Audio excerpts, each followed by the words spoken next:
All right, welcome in everyone to this episode of the Chiefs Zone Podcast. My name is Farzin Vasugian. It is a Tuesday, back-to-back episodes of the Chiefs Zone. We will have 3 straight nights of the Chiefs Zone Podcast, so we will be back in a little over 24 hours to do another episode, as there is a lot to discuss with the Kansas City Chiefs right now. I will give you a heads up. This won't be a very long show. Definitely want to get into Brett Veach and his press conference from earlier today at the Scouting Combine in Indianapolis. I had a lot of interesting things to say. Can't say there were too many major takeaways, but there have been some Chiefs news that we've got to get into here. That includes Brett Veach and also an offensive tackle that the Chiefs are linked to, and I am not thrilled about that player that's rumored to possibly come to Kansas City. And I think this would be a good time to dive a little more deep into the Trent McDuffie discussion. Will the Chiefs re-sign and extend Trent McDuffie, or will they really trade him? I think that is something that a lot of people are getting into here. So we'll discuss that and much more here on this episode of the Chiefs Zone Podcast. This is brought to you by SeatGeek. That's where I go to for all of my sports ticketing needs. You've got the NBA, NHL, college basketball, all in full swing. And we've got Major League Baseball coming up very soon. Of course, spring training is taking place right now. And in a little over a month, we will have opening day in Kansas City. You guys want to catch any of the action, all you've got to do is pick your tickets at SeatGeek. And if you're a new SeatGeek customer, use my promo code FARZIN. That'll save you $20 off your first order from SeatGeek. Go to SeatGeek.com, get your tickets, and at checkout, don't forget, use my promo code FARZIN if you're a new SeatGeek customer, and that'll save you $20 off your first purchase from SeatGeek. All right, let's get right into it here. So Brett Veach spoke to the media today, and the very first question he was asked was in relation to Trent McDuffie. And I'll read you the exact quote here. We've had a lot of dialogue with Trent last spring and last summer. He's first out of the gate tomorrow, meaning that they're going to meet with him tomorrow. And he's the first player that they're going to meet with. I guess at the Scouting Combine, it wasn't necessarily clear, but I guess Trent McDuffie is at the Scouting Combine. He continues, we're looking forward to getting with him. Obviously, Trent's a great player, and we'll see what we can do there. We would love to have Trent back for the long term. That is from Chiefs GM Brett Veach. Now, that's a very PR answer right there. Says he wants guys, great players on his team to stay long term. Who wouldn't? Who wouldn't? Now, the problem is the Chiefs, they're a little over $3 million over the cap. So it's not going to be too difficult to get under the cap, which, by the way, I was going to get into a little later, but I guess we'll discuss it now. He mentioned that, Jawan Taylor, Drew Tranquill may be back. I know that sparked a big reaction because people think that the Chiefs are trying to figure out a way to extend Jawan Taylor and therefore give him a whole new contract and reduce his cap number. Look, obviously you'd like to get players as cheap as possible. And if, in the Jawan Taylor case, who has leverage? It sure as hell ain't Jawan Taylor. It's Brett Veach and the Chiefs. But even if Jawan Taylor hypothetically said, I'm willing to play for free, not worth it, man. I mean, listen, Jawan Taylor and his penalties, and I know people online are pulling up his pass rush win rate and how he's done against edge rushers. I guess his pressure allow rate isn't as high as it was the previous year, which is nice. But this guy has so many drive killing penalties. Like, this is a big hell no to me. I don't know if it is worth it to have Jawan Taylor back. And I agree, Robert. No one's taking that contract. Look, I suppose you have to at least try to trade him just to see if there are any feelers out there. Odds are slim to none, but you got to at least try. And listen, you still have what? A couple weeks before the new league year. There's no way.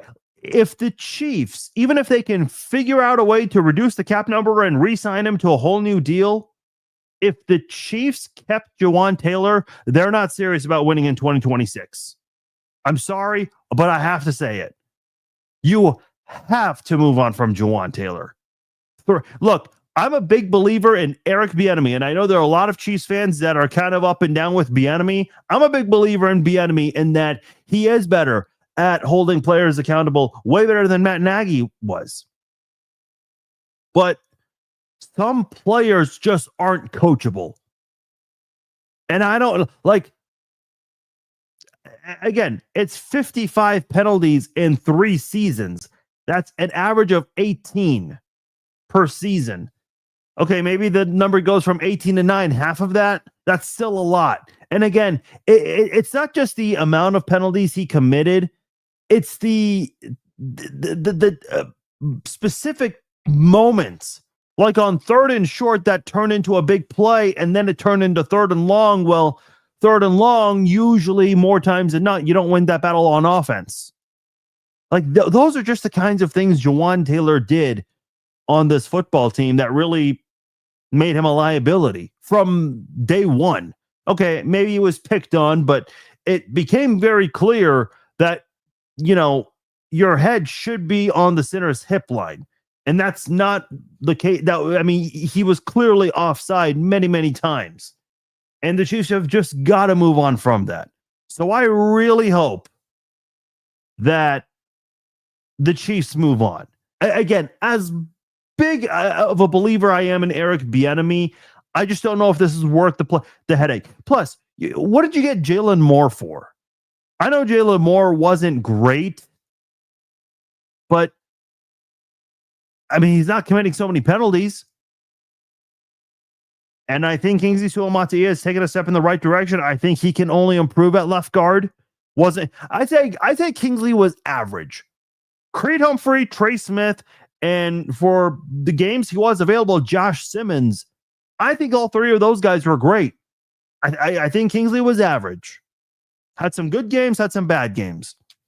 Jawaan Taylor, he actually had a damn nice stretch in October. Like, really, really, he did not look like Jawaan Taylor. He looked like an all-pro right tackle for a couple of games. Nobody said a damn word about Jawaan Taylor for, 3 or 4 games. But unfortunately, it came back and, you know, the Chiefs put him on IR, so he didn't play for the last few games. So that number of 55 penalties could have been higher. So I think at the end of the day, the Chiefs will cut him. Look, if I'm Jawaan Taylor, am I taking a pay cut? No. I want that money. And if the Chiefs cut him, they still owe him a certain amount, but they would save more than the amount they would owe him. So it is worth it to move on from Jawaan Taylor. Now, to circle this back to Trent McDuffie, because the Chiefs do need to create cap space if they want to extend Trent McDuffie. And one of the things that needs to be done is to cut Taylor. So that move to me is going to happen, not if, a matter of when. But if you're going to circle this back to Trent McDuffie, if the Chiefs are serious about keeping McDuffie, which is not a bad idea at all, Trent McDuffie's a great player, and even more so when he's used inside rather than the outside. What's his market value going to be? Because Trent McDuffie could very well reset the market for the quarterback position. Remember, it was about a year ago this time where Sauce Gardner with the Jets at the time, which is still odd to say, he signed that 4-year deal, an average of $30.1 million per year. Derek Stingley Jr. also had a 4-year deal, but $30 million a year. Trent McDuffie's going to want at least $30 million a year.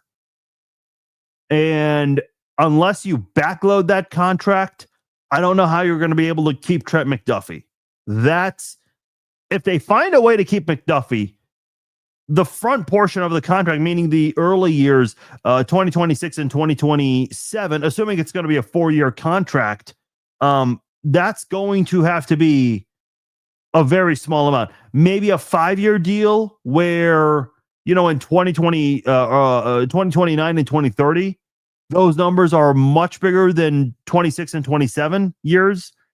But a lot of these football players want their money early. I mean, Trent McDuffie's been playing under a rookie deal for quite some time. And because he's never been voted to a Pro Bowl, which is ludicrous, that 50-year option kind of screws him over. And that puts the Chiefs in a spot to where they don't have to pay him as much if he ends up playing with the 50-year option. But generally speaking, players try to avoid that unless they can agree to a whole new deal. Sometimes what players will do, Patrick Mahomes did this, Creed Humphrey didn't do this. George Karlaftis did this. There will be players who will accept that 50-year option, play under the 50-year option, as long as they have a new contract that will kick into play the year after that 50-year option. So it really just depends on what the Chiefs are willing to give Trent McDuffie and what he's willing to accept. But there's also the option for him to get traded.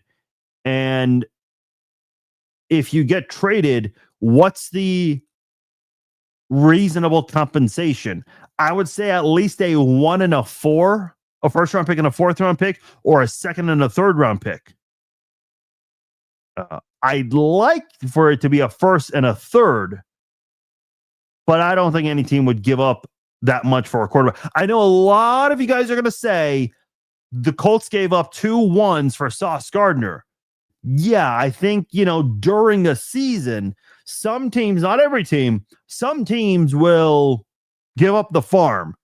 And I think, that came back to hurt Indianapolis quite a bit because as soon as they gave up the 2 1s for Sauce Gardner, he got hurt a couple of games into his time with Indianapolis. And shortly after that, Daniel Jones got hurt. They went and got Phillip Rivers off the street just to try to save their season because they got off to such a great start and then they crashed into a brick wall, unable to get anything going during the second half of that season. So here's my question to you guys. Do you think will Trent McDuffie sign a new deal with Kansas City or an extension, or will he get traded? That's what I want to know from you guys. Let me know your answer because I think it's a very interesting situation here. Listen, the Tyreek Hill trade, we had absolutely no heads up whatsoever that was going to happen. The L'Jarius Sneed one, that wasn't a shocker. It was going to be either him or Chris Jones, and the Chiefs chose to prioritize the defensive line over the defensive backs. And that led to Sneed getting traded for a 3rd-round pick, which, all things considered, that's probably considered a steal because that was an early 3rd-round pick. And on top of that, Sneed has not been available much for the Titans. That was, I thought the Chiefs could have gotten maybe a second at least, but considering his availability, I think he got the best of that. Joe Thuney, listen, this is where I'm going to criticize Brett Veach. Joe Thuney, who just won the inaugural Protector of the Year award, was traded for a 4th-round pick. Listen, I get it. He's up there in age, but Joe Thuney's good. He just won the award for best offensive lineman this year. And the Chiefs only got a 4th? Yeah, that's pretty bad. Listen, you got to know what your players are worth. Trent McDuffie is worth a 1, at least a 1st-round pick. And listen, the Chiefs are not afraid to trade guys within the conference. A lot of you guys are saying that you think Brett Veach is going to trade Trent McDuffie. Kyle says Trent McDuffie for Marvin Harrison Jr., who says no.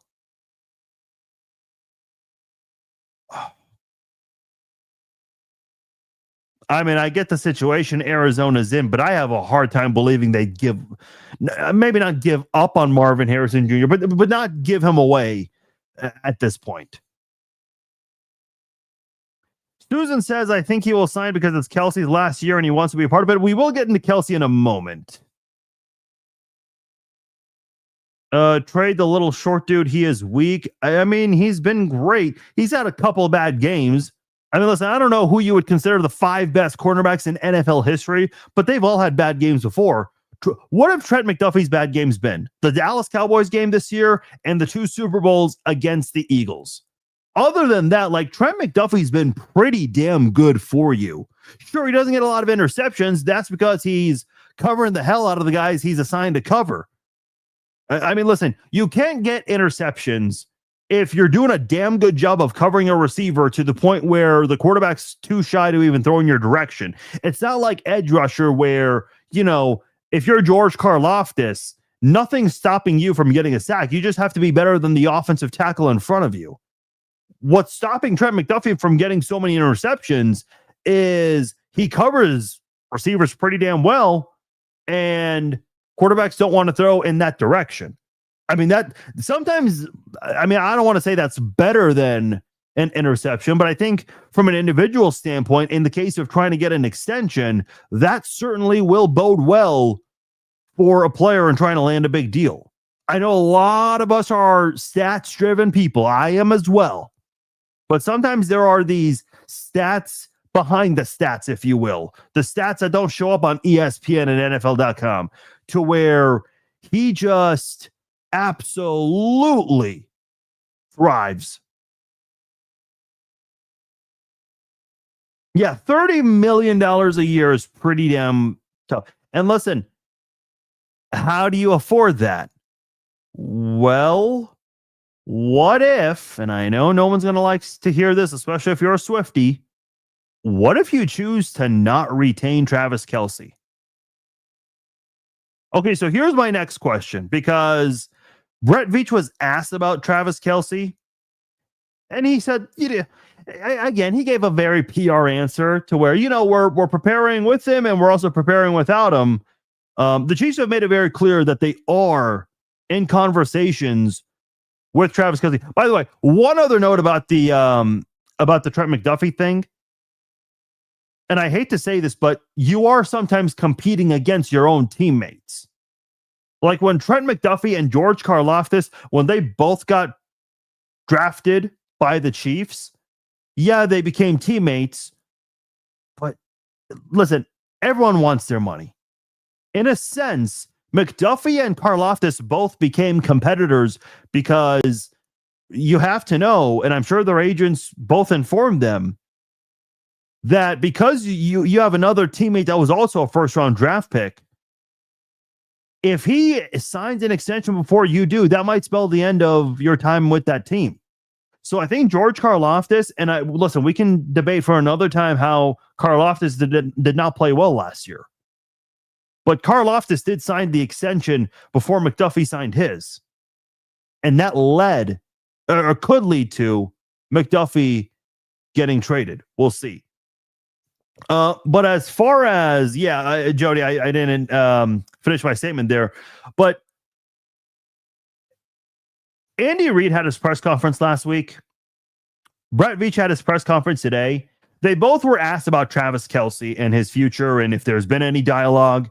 Both confirmed that they're having conversations with Travis Kelce.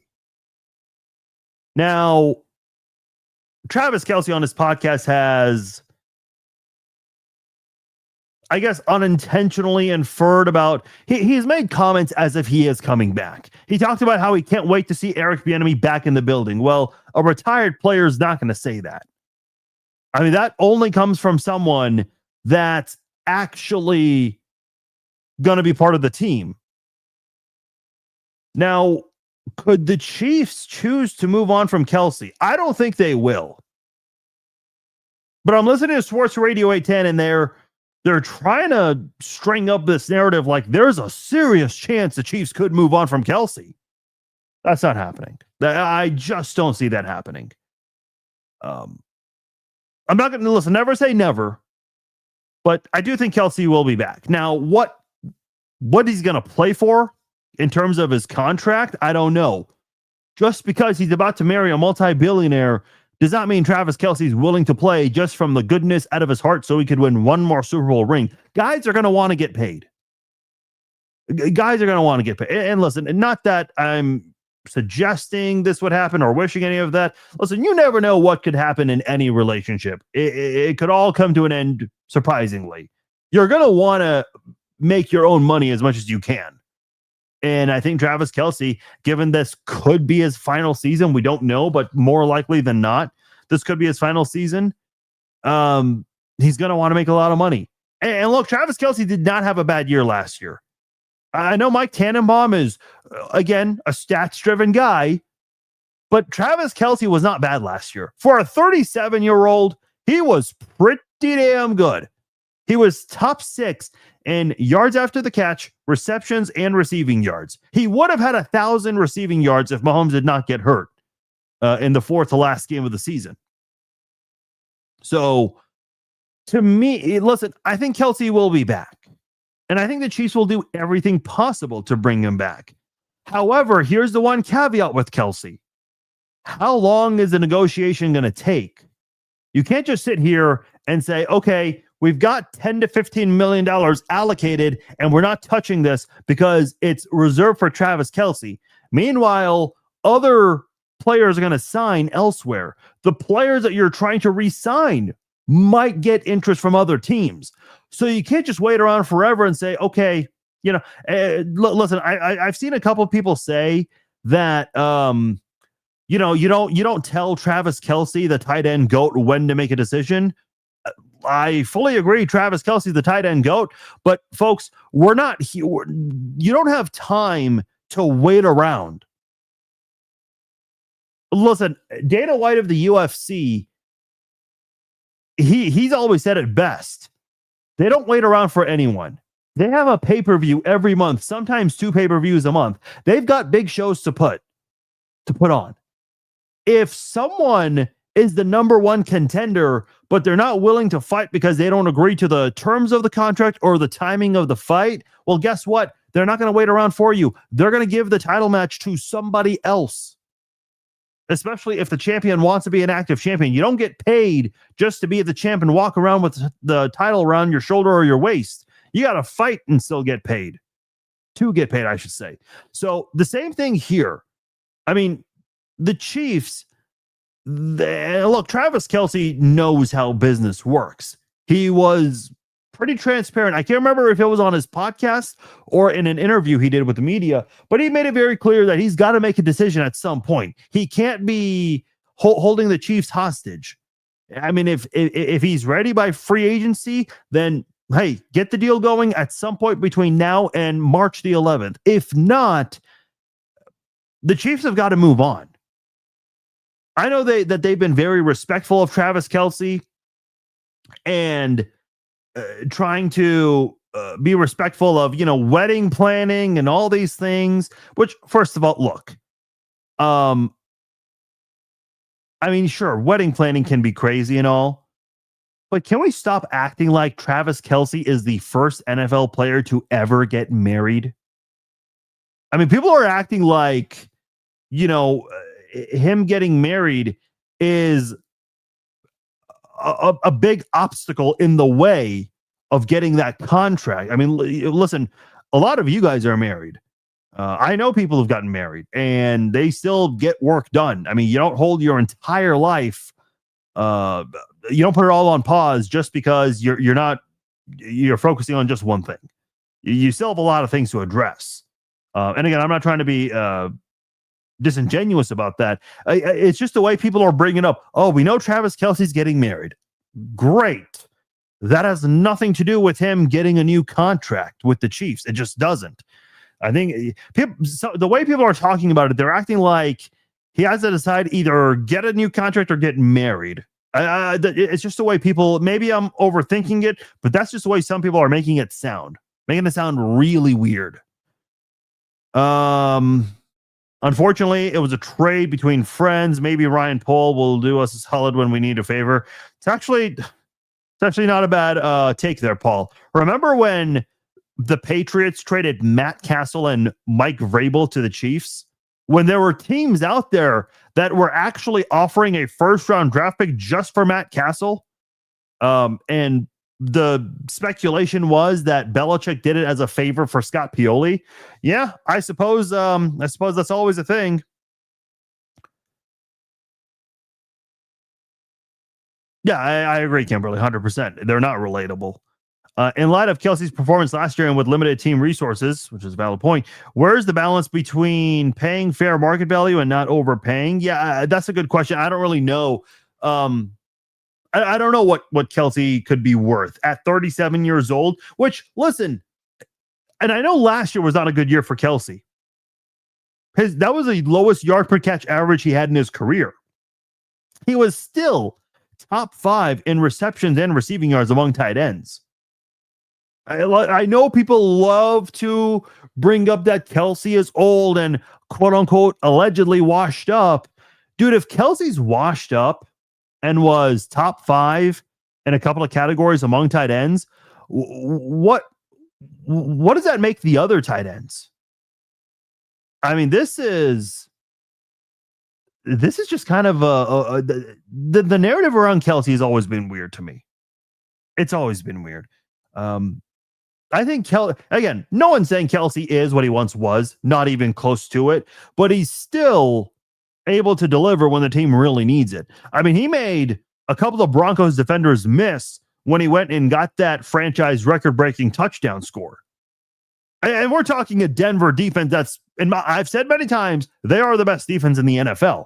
So Kelsey's still got, I think, one, maybe 2 years left. I would say at least one more good year left in him, for sure. All right. Another note from Brett Veach at the scouting combine in his press conference. Brett Veach talked about wanting a more explosive running game, which I don't think anybody, I mean, if there's anyone out there that disagrees with this, you're not paying attention. I mean, there's no one out there that's going to argue that comment there. He talked about Trey Smith, Creed Humphrey, talked about Kingsley Suamataia taking a big step forward, which we talked about earlier on the podcast. I guess it just comes down to, which with the talk today becoming more and more serious, that Breece Hall will probably get the franchise tag. Who is it going to be? Is it going to be Travis Etienne Jr., who has experience playing under Doug Peterson, coming from Kansas City's system? Or is it going to be Jeremiah Love? Now, I've been very certain that Jeremiah Love will not fall to Kansas City at 9. I'd be shocked. Now, I will say this. If you are Kansas City, Breece Hall getting tagged could be good news for the Chiefs. If this is who you really want at number 9, being Jeremiah Love. Because if Breece Hall is tagged, I doubt the Jets would draft a running back. Never say never. I mean, they could always plan to have a strong 1-2 punch like what the Detroit Lions have. Kind of similar to what the Chiefs had about 16 years ago with Jamal Charles and Thomas Jones when they ranked number 1 in rushing in the NFL. But I still think the Saints, who could also have a short-term version of their own Jahmyr Gibbs and David Montgomery, they could still take Jeremiah Love at 9 and try to prepare for life after Alvin Kamara. So the news about Breece Hall getting tagged, possibly getting tagged, good news for KC. If you really want Jeremiah Love, I still think New Orleans would take him.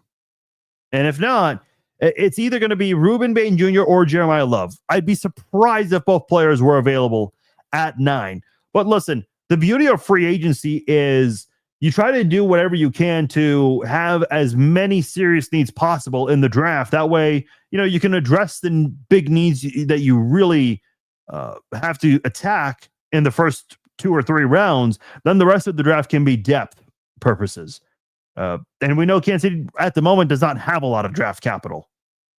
They could create some with a trade, maybe with a compensatory pick or two from a previous offseason. We'll see.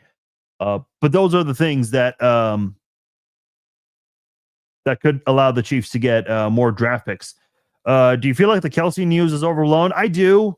Because whenever Andy Reid and Brett Veach comment on Kelsey, and again, look, I get it. Kelsey is hot commodity in the NFL, even more so now for a couple of years. The last couple of years, he's a superstar. So anytime you can put anything about Travis Kelsey out there in the news, you're going to, because you know it's going to get a lot of clicks. None of this is really news to me, but I just see a lot of people reacting to it, and that's why I brought it up.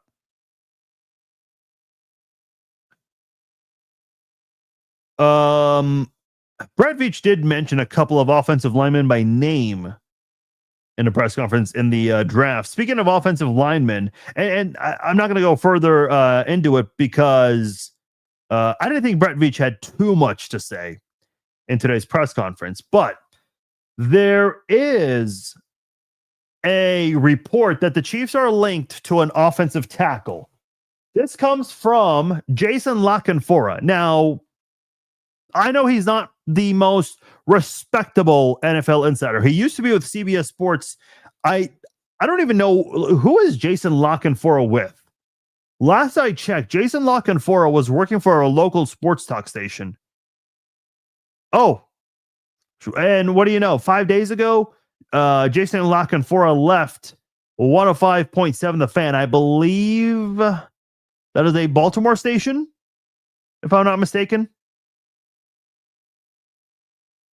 But anyway, people have always been suspect of Lockenfora's reporting, but Lockenfora is reporting that the Chiefs are linked to Packers left tackle Rasheed Walker. Another team that's linked to him, the New England Patriots. The last two teams to have represented the AFC in the Super Bowl linked to Packers left tackle Rasheed Walker. I did some research on Rasheed Walker, and I do not like these numbers here. So this past season, he's allowed 5, and I'm including postseason numbers. He allowed 5 sacks and a career high 40 pressures while committing 11 penalties. He's allowed 14 sacks and 113 pressures while committing 30 penalties in the last 3 years, including the postseason, according to Pro Football Focus. Oh boy. This is basically Jawan Taylor light. This is Jawan Taylor light.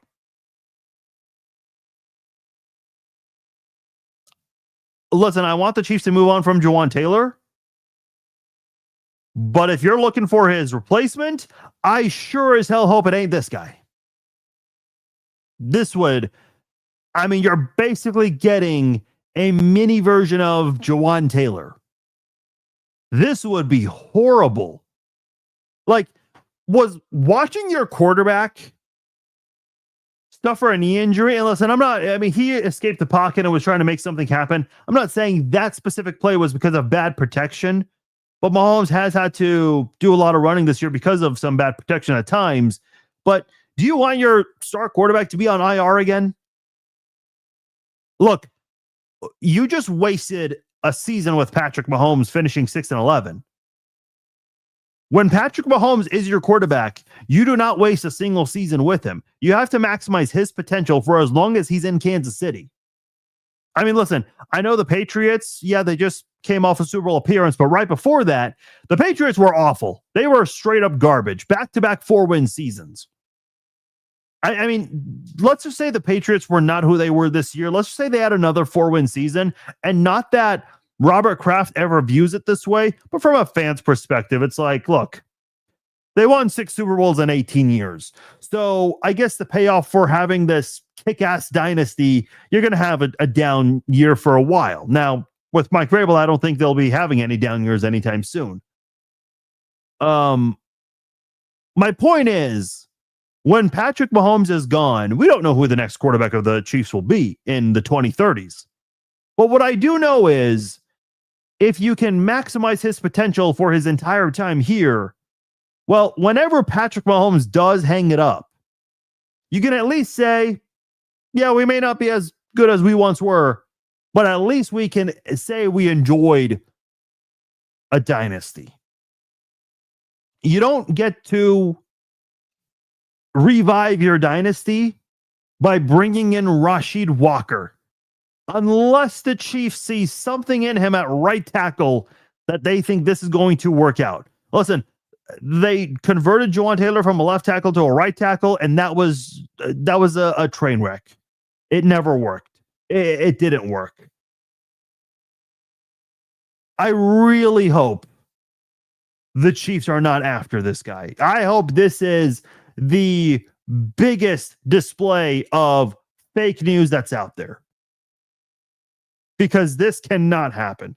This would be terrible news for the Chiefs, and more specifically for Patrick Mahomes, if this is who they got. Yes, Trent Williams, he's rumored to possibly be available. I don't think the Chiefs are going to be able to meet what his asking price is going to be.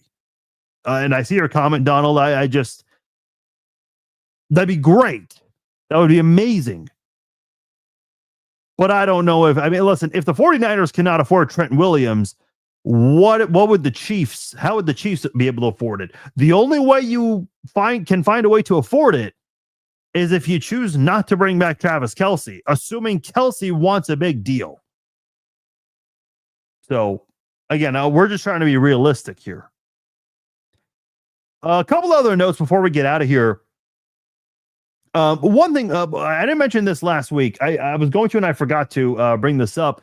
I know a lot of people are talking about how else the Chiefs can reduce the salary cap number and have a lot of cap space available. And I'm seeing people put out there that the Chiefs just need to restructure Chris Jones, Creed Humphrey, Trey Smith, and Nick Bolton's deals. Listen, they've been restructuring Patrick Mahomes' contract every single year, and that's not very good. Yes, that's created a lot of cap space in the past, but it does put them in a bind in the future. And we don't know when they're going to fix that. They'll cross that bridge when they get there. For now, they keep restructuring it, which all that does is kick the can down the road. If you restructure too many contracts, you are going to suffocate over the cap in 2027 or 2028. You've got to be very careful with how much or how many contracts you restructure, especially when Patrick Mahomes is your quarterback. I think it was Rich Gannon who said this, that quarterbacks should have their own salary cap. Okay. I don't know if they're going to ever do that. But listen, whenever you have a superstar quarterback and you give them a big deal, it is going to challenge you with the salary cap. And if you're a team like the Chiefs, you got to keep finding ways to draft well, because you know you're not going to always keep guys. We saw it in trades with Tyreek Hill, Jerry Reed, and Joe Thuney. We've seen it in free agency with guys like Tyrann Mathieu, Justin Reed, Turk Wharton, guys who've moved on. And so you can still find success if you draft very, very well. That's what the Patriots did for so many years. But anyway, I wanted to get that out of the way because I forgot to mention that last week. Okay, this is not related to any Chiefs news at all as far as on the field. I did want to bring this up. So, as a lot of you know, there is a very famous steakhouse in Kansas City called 1587 Prime.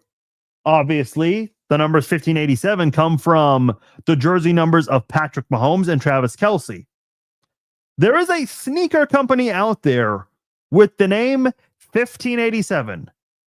And I think recently they've been referred to as 1587 Sneakers.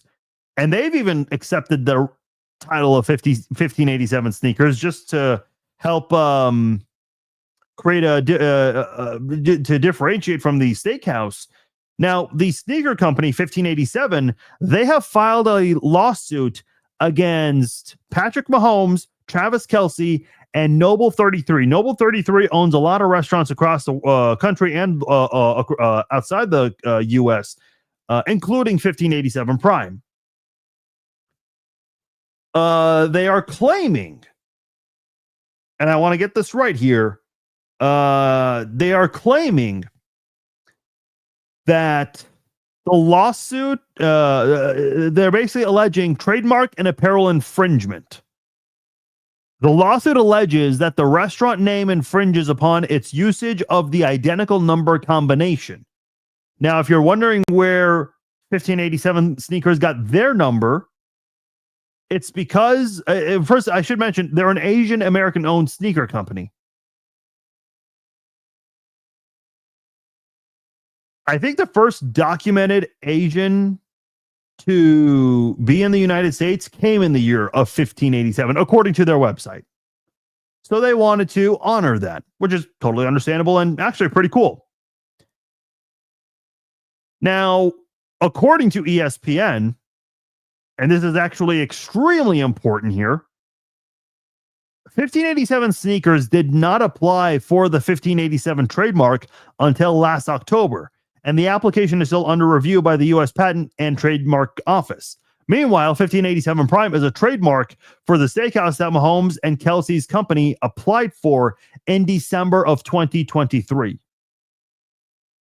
Here's another interesting note on this, because the steakhouse 1587 Prime, they are selling 1587 Prime apparel, and 1587 Sneakers, they also have apparel with shoes and whatever, shirts, hats. So they're also suing for infringement of apparel there. Now, look, I see a lot of people who are saying that because nobody's ever heard of this company, that they don't have any leverage here. The judge responsible for this does not care about who has heard of who. That's not how court cases are ever determined. Now, sure, is it going to help that 1587 Prime's ownership group, which consists of Patrick Mahomes, Travis Kelce, and Noble 33, they probably have all of their ducks in order. I'm sure they can afford the legal fees far more than the sneaker company can. But it's not about who's heard of who. That's not what stuff is about ever. The co-founder, Adam King of 1587 Sneakers, put out a statement saying, "Well, we are fans of Travis Kelce and Patrick Mahomes and respect their accomplishments on and off the field in the community. It's important to acknowledge that for years now, 1587 has stood on its own." They're also claiming that having a very similar name has, quote, been causing significant harm to our business. Listen, I'm not an attorney here. I'm not a legal expert. I am also far from the smartest guy in the world. But in my life, I've never confused sneakers for steak. And I'm not trying to sound like an asshole saying that. Like, I'm being serious. I'm not trying to be facetious. I reckon, listen, there have been some companies out there that have similar names. I think whenever Joe's Kansas City was named Oklahoma Joe's, I think there was a lot of confusion because there was actually a barbecue restaurant in Oklahoma named Oklahoma Joe's. Now, crazy enough, the Oklahoma Joe's in Kansas City decided to say, we should probably actually have Kansas City in our name, which they did. But 1587 Sneakers and 1587 Prime are two completely separate industries. No one's ever going to confuse the two. Now, here's what I will say. I can understand that, especially today on the internet with so many third-party sellers and so many people trying to rip people off, people might think that the 1587 Sneakers is trying to mimic the steakhouse or maybe trying to mimic Mahomes and Kelsey. I can see that perspective, but from a legal standpoint, I don't know if this case has any legs on it. I really don't. I just don't see that to be the case at all. I think they are completely out of luck. Put it to a public test. Does 1587 make a better steak or winner keeps the name? That'd be quite an interesting way. So how they sneaker companies sue when the steakhouse has the trademark first? See, that's the thing, Kimberly. The trademark was first. The steakhouse got the trademark first. Yes, you're right. Second of all, can you trademark numbers? This I genuinely do not know the answer to. I have no clue. That would be like trying to trademark the word "the." I don't know if that's going to work. I have no idea. But this one should be very interesting to follow. All right, last thing. Do any of you guys like Domino's Pizza? Because there's a video from a local Kansas City's Domino's that's going viral right now. So a gentleman who follows me on social media, Manny J is his name on that's like the title of his name, but his username is fake Manny J. I don't know the significance of that name, but let's just call him Manny. But Manny placed an order with Domino's Pizza. And if he confirmed the location of this on his social media, this is north of the downtown area, right where the River Market is. So he goes to pick up his order. It's at the scheduled time. Nobody is there. In fact, we do have permission to use this video. And this comes from @fake Manny J on X. Watch this. Ordered Domino's. Came to pick it up. Fucking everybody quit.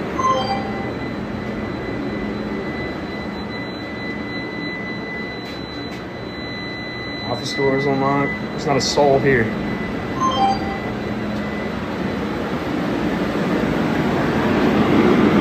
Ovens are on.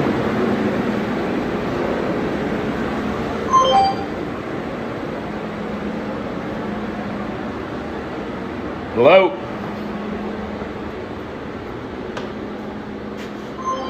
All right, nobody here. Everything's unlocked. Everything's still on. The whole fucking staff quit, I guess.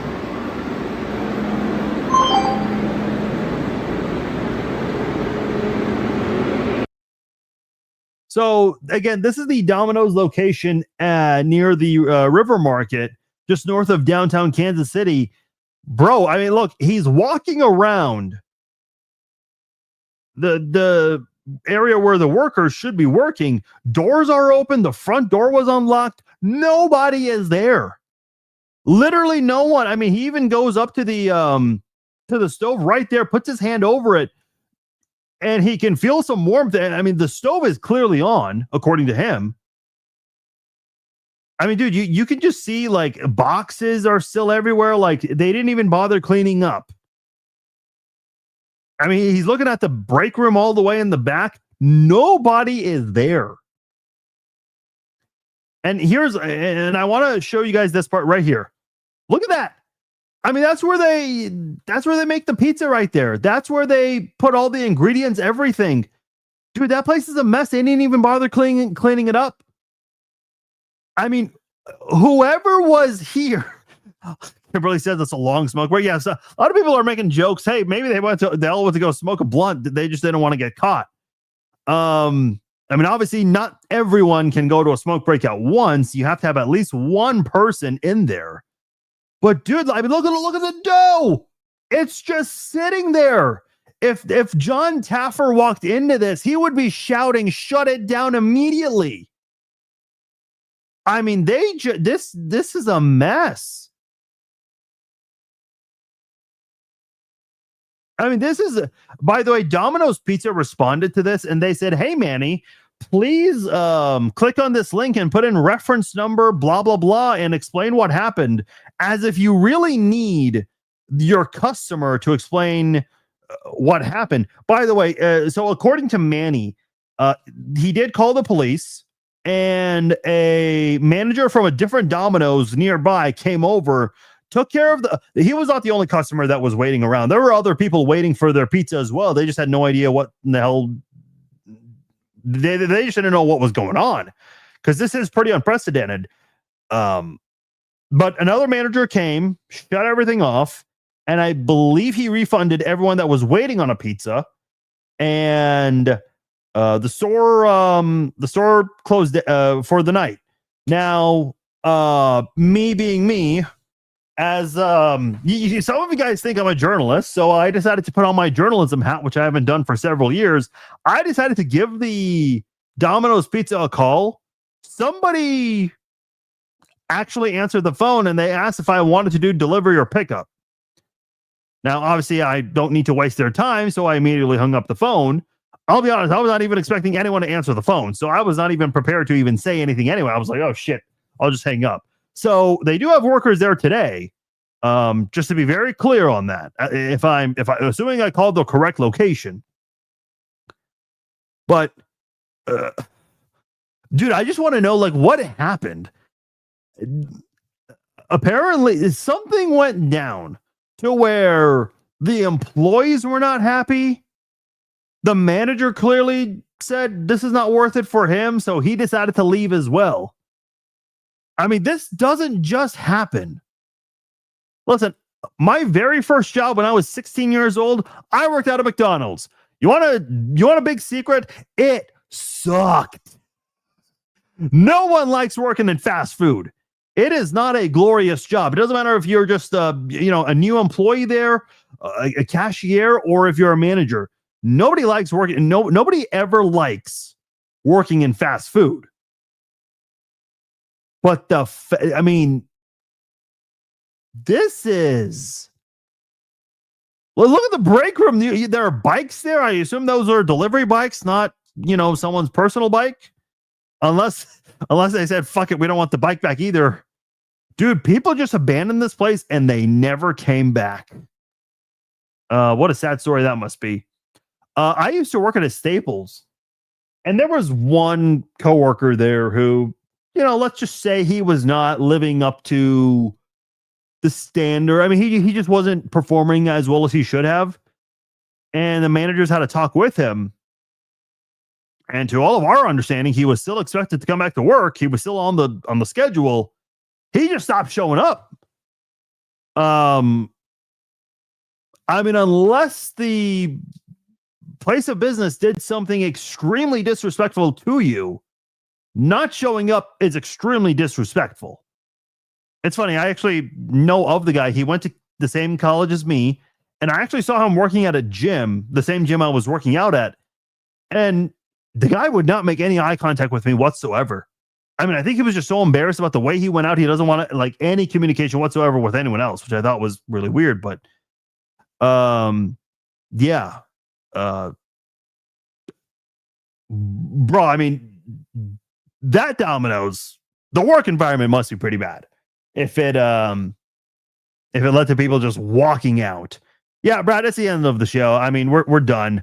It's worth going over because it is in the Kansas City area, and I'm sure it'll get picked up on the local news stations. But a couple of you guys commented saying that this has happened with a couple of fast food restaurants in Blue Springs with Wendy's and Hardee's. Okay, interesting. The only time I've ever had Hardee's, when I was an intern for Sports Radio 810 in 2009. I mean, Sports Radio 810 has a lot of sponsors, and they get a lot of coupons from their sponsors, and they take advantage of it. As an intern, you don't get paid there, but they'll give the interns like coupons to fast food restaurants, which, when you're 18, 19, basically when you're in college, you think that's the greatest thing in the world, but it's not really the healthiest option. Anyway, they gave me 2 coupons for a Hardee's thick burger. That's the only time I've ever had a Hardee's. And listen, it was so long ago. I probably ate anything back then because my former fat ass would eat just about anything. Find those employees and bring them in on the podcast to explain. Yeah, I don't know if I want to do a podcast on that, but that'd make for an interesting show. Dude, I mean, they've got to have cameras in there. I would love to know. I would love to have been a fly on the wall when all these people just walked out. Back when live streaming and podcasting was very rare, about 10 to 15 years ago, there was one live stream group that got so upset with their host who owned the whole thing. He was not willing to pay his production crew for a few weeks.